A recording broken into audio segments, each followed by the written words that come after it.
مفتی Rashid Ahmad Khurshid official. اور اس کے ساتھ ساتھ ایک اہم بات جو آج کے ہمارے حالات سے جڑی ہوئی ہے وہ بتانا بہت ضروری ہے۔ بہت سے لوگوں کو وہ بات بہت تلخ لگتی ہے، لیکن جو دین کی بات ہے، جو صحیح بات ہے وہ کرنی چاہیے، کسی کو اچھی لگے کسی کو بری لگے۔ ہمارے ہاں جو آج کل حکومت اور اپوزیشن کا آپس میں کھچاؤ چل رہا ہے تحریک عدم اعتماد کے چکر میں، تو دیکھیں اختلاف تو سیاسی اختلاف کوئی کسی سے بھی کرے، کوئی جمعیت سے کرے، کوئی پی ٹی آئی سے کرے، کوئی پی پی سے کرے، کوئی ہر آدمی کا اپنا ایک سیاسی پس منظر ہے، لیکن گالی دینے کی اجازت نہیں ہے اسلام میں۔ کسی کو برے لقب سے پکارنے کی اجازت نہیں ہے، کسی کو آپ کافر نہیں کہہ سکتے، کسی کو آپ یہودی نہیں کہہ سکتے، اور اسی طرح آپ کسی کو برے لقب سے نہیں پکار سکتے، کسی کا نام آپ نہیں بگاڑ سکتے، وہ کوئی بھی کرے، وہ کوئی دینی جماعت کا نمائندہ کرے، وہ کسی دوسری جماعت کا نمائندہ کرے۔ ایک مسلمان کی ذمہ داری ہے حق کو حق ہے۔ اگر وہ پی ٹی آئی کا ہے اور اس کا لیڈر گالی دے رہا ہے تو اس کو کہنا چاہیے کہ یہ گالی دینا ناجائز ہے، باقی میں آپ کو سپورٹ کروں گا، ووٹ میں آپ کو دوں گا، لیکن گالی میں برداشت نہیں کروں گا۔ اگر کوئی کسی دینی جماعت کا ہے اور اس کا لیڈر کوئی غلط بات کر رہا ہے، وہ کسی کو کافر یا یہودی کہہ رہا ہے، تو اس کے کارکن کو چاہیے کہ کہے کہ ووٹ میں آپ کو دوں گا، میں آپ کو ٹھیک سمجھتا ہوں، لیکن میں اس چیز کو غلط سمجھتا ہوں کہ آپ کسی کو کافر یا یہودی کہیں۔ یہ ہے حق کی بات۔ ہم نے کلمہ کس کا پڑھا ہے؟ اللہ اور اللہ کے رسول کا کلمہ پڑھا ہے۔ ہم نے نہ پی ٹی آئی کا کلمہ پڑھا ہے، نہ جمعیت کا کلمہ پڑھا ہے، نہ پی پی کا کلمہ پڑھا ہے، نہ نون لیگ کا کلمہ پڑھا ہے، کسی کا کلمہ نہیں پڑھا۔ جو آدمی ٹھیک بات کرے کہیں بھائی آپ نے اچھی بات کی، جو آدمی غلط بات کرے کہیں بھائی آپ نے غلط بات کی۔ ہمارے ہاں لوگوں کا کیا تصور ہے، وہ کہتے ہیں اس طرح کی چیزوں پہ مولویوں کو بات نہیں کرنی چاہیے۔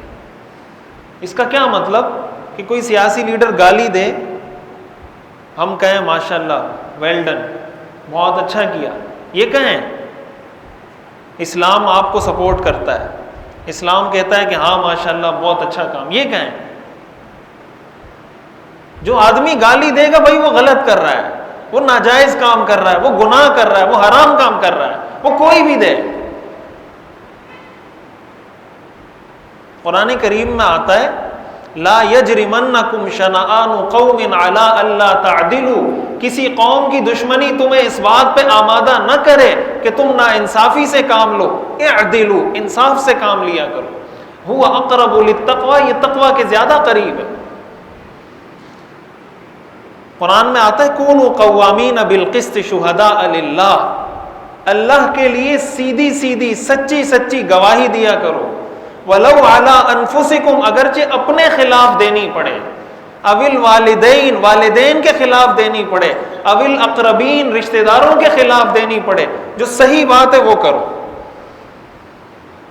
اگر کسی آدمی کا والد غلط بات کر رہا ہے، کسی آدمی کا والد ایسا ہے جو گالم گلوچ کرتا ہے، وہ یہ نہیں کہہ سکتا میرا والد اچھا کام کر رہا ہے، وہ کہے گا میرا والد ہے، میرے لیے قابل احترام ہے، میں اس کا ہر حال میں ادب کروں گا، لیکن جو گالی میرے والد نے دی ہے یہ غلط کی ہے۔ میرا بھائی ہے، میں اس کو سپورٹ کروں گا، میں اس کی مدد کروں گا، لیکن اس نے جو کسی پہ تہمت لگائی ہے یہ اس نے غلط کیا ہے۔ بھائی ہونے کا یہ مطلب نہیں ہے۔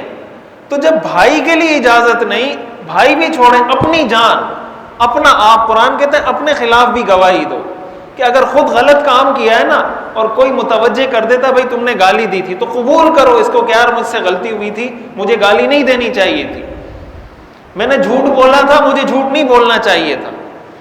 قبول کرو اس کو، حق کو قبول کرو۔